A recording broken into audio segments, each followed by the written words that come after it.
Si vous n'avez pas vu la partie 1, je vous conseille de la voir, elle est dans le petit en haut. Et sinon, je vous souhaite une bonne vidéo. Dans l'épisode précédent. Vraiment des story time. Vraiment, Ah j'ai vécu oui. des choses en 3 ans. Je suis tombé que sur des malades. Je suis arrivé sur Paris. Je suis tombé sur un propriétaire qui était vraiment dingue. Alors, la première année, je suis arrivé sur Paris. Enfin, déjà, je voulais même pas aller sur Paris parce que je savais que c'est super cher, etc. Mais j'étais pris sur Paris, donc je me dis, bon, ben, c'est la réponse de Dieu, ben, Ouais. tant mieux, voilà. Et donc, au départ, j'habitais chez mon oncle. Donc, très loin, dans le 91. Et pourtant, mon école est dans le 19e. Ah oui, pour le coup, c'est vraiment l'opposé. Ah ouais, grave. Et donc, moi, Ouais. j'étais habituée au soleil, en Italie, la plage, etc. Et j'arrive ici, c'était la déprime, puisque je rentrais qu'à minuit 30, puisque des fois, on finissait les cours très tard. Et entre les problèmes de RERD, Bah oui, Le pire des RER. donc j'arrivais à la maison à minuit 30 avec le froid. J'habitais pas chez moi, j'habitais chez mon oncle, donc j'avais l'impression de déranger, enfin, c'était horrible. Et donc, c'est de là où j'ai commencé à me retaper des cours, puisque ce semestre où je venais d'arriver, ben, j'arrivais plus à travailler, j'étais vraiment mal. Donc, j'ai dû retaper ça, c'était une année en plus. Ensuite, j'ai eu la chance, j'ai trouvé une colocation vraiment pas loin de mon école. C'était dans le 93, mais vraiment, enfin, il n'y a rien Ouais, à craindre, ça hein, va. le 93, c'est pas aussi... C'est pas de partout que Voilà. Et donc j'étais là-bas et il faut savoir que donc, je suis tombé sur un proprio qui avait dans la soixantaine. Moi je fais la visite et moi quand je fais les visites, ben, je m'habille bien. Enfin je me dis c'est l'image que tu Ouais. montres la première fois au proprio, donc c'est important.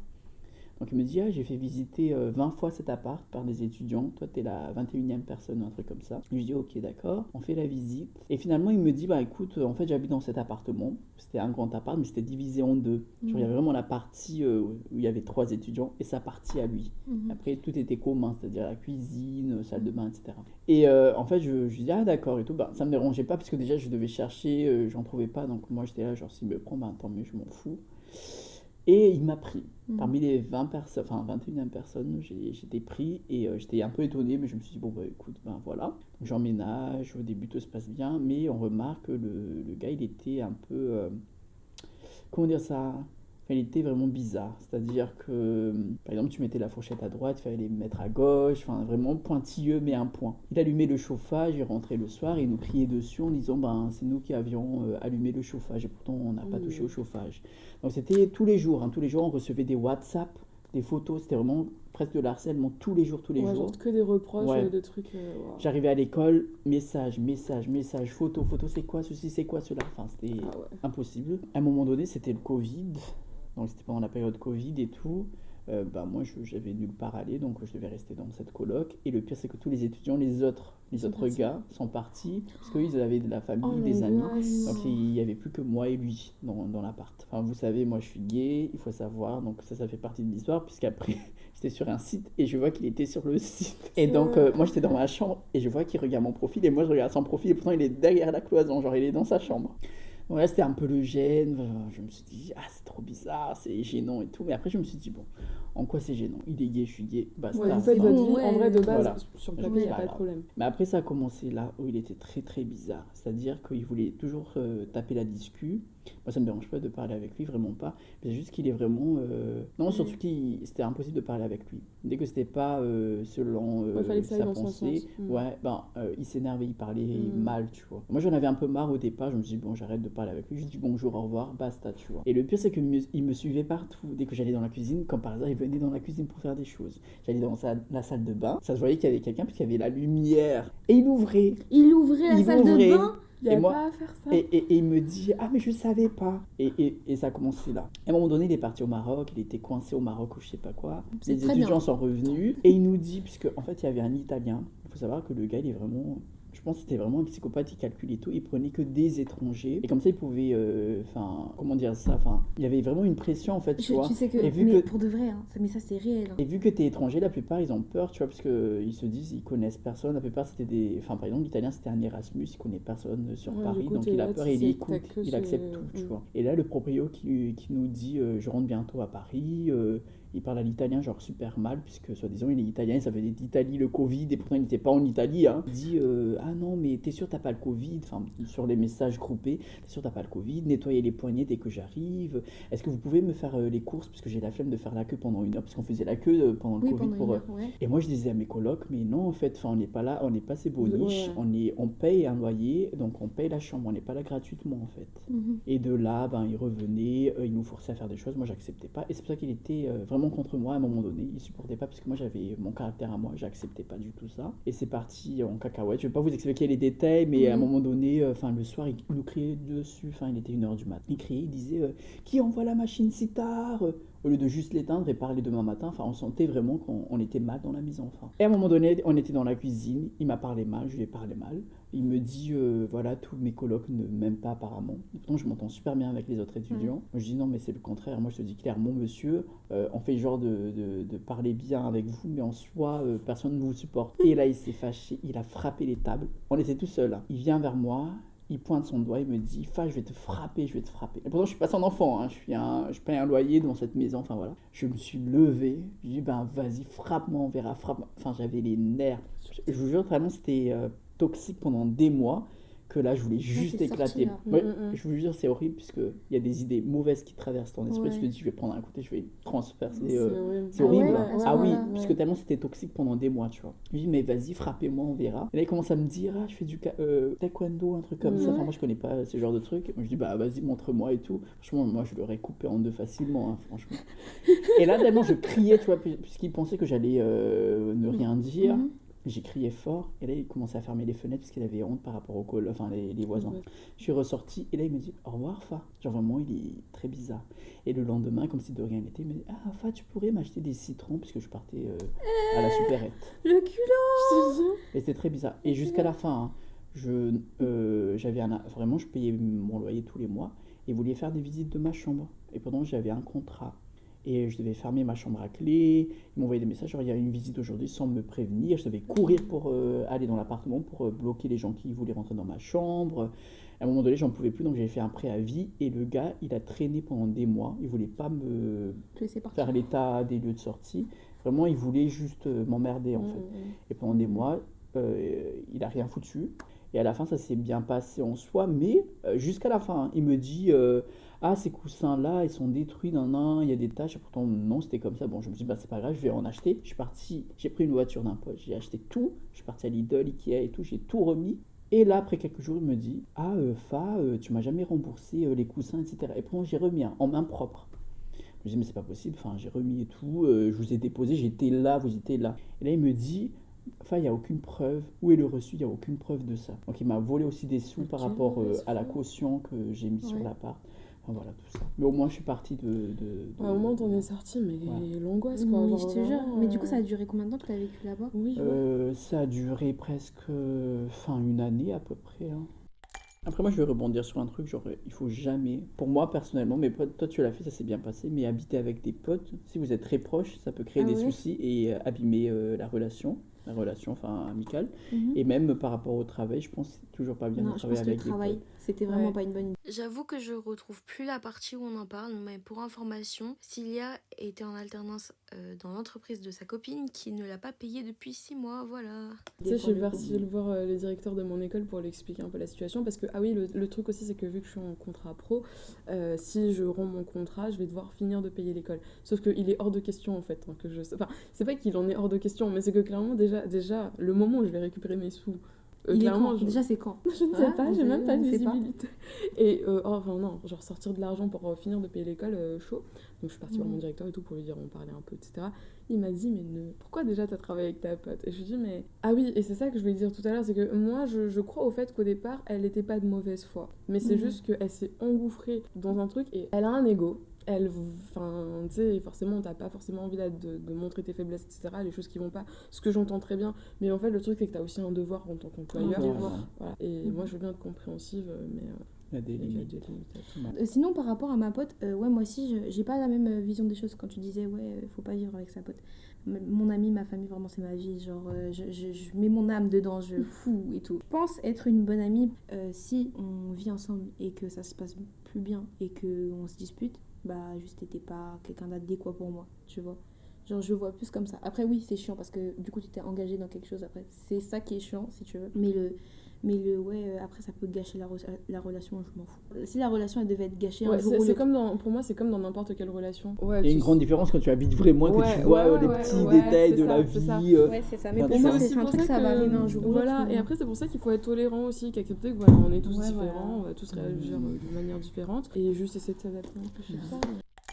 Sinon, pour parler donc du travail, l'entrée dans le monde du travail, alternance, tout ça, machin, vous avez eu beaucoup de jobs étudiants, vous en avez eu Bah, moi, il faut savoir que j'ai commencé en 4e année.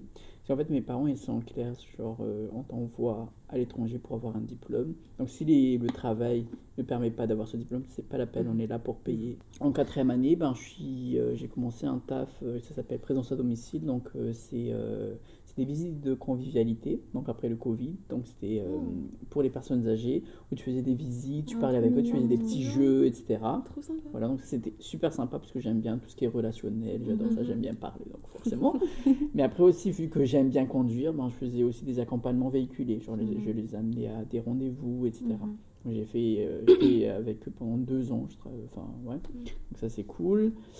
Et sinon, rien. J'ai pas beaucoup d'expérience comme job étudiant, vraiment, parce qu'il y avait que ça. Enfin, non, moi, c'est pas qu'on me l'a mise à l'envers, mais c'est que c'est vrai, je me suis beaucoup retenue. J'ai travaillé, là vous allez dire, je me suis fait avoir de ouf. Ah, mais complètement. Je me justifie avant même d'avoir raconté. Donc, j'ai fait mon stage, et au début, c'était un stage et tout. Et pour le coup, j'ai fait un stage, je m'occupais de la com, je m'occupais des lives et tout. Enfin, les lives, c'est moi qui avais proposé, mais tu vois, genre, j'étais trop investie dans mon travail qui n'était absolument pas payé. Genre, je m'occupais de la com, je faisais aussi du développement web. Parce que moi, j'étais investie et que je voulais avoir des bonnes relations avec la personne. Mais... Maintenant, j'ai des bonnes relations avec elle, mais je sais que sur le coup, elle a un peu profité. Ouais, voilà, un peu profité. En fait, elle prend tout le temps des stagiaires et tout pour faire de la communication. Enfin, bref, ta copine. Enfin, si tu en prends beaucoup et que tu les gères bien, tu vois.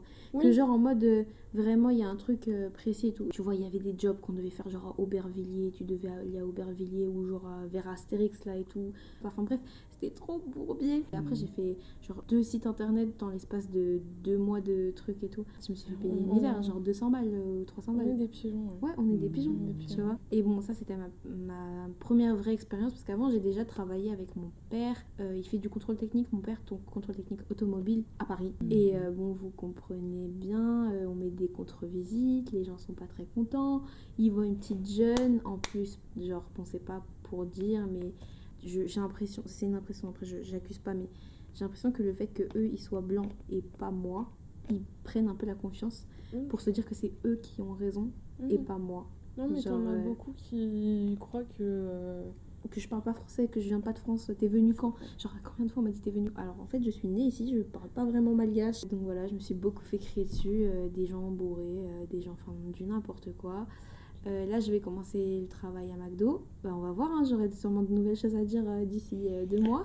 Ah non, mais prépare-toi. Hein. Ah tu oui, vas entendre des choses McDo, j'ai trop de gens qui... oui, non, mais il faut se préparer. Ouais, c'est ça. Faut se préparer un peu mentalement et tout. Après, je serai en alternance déjà. Oui, un peu plus de moyens.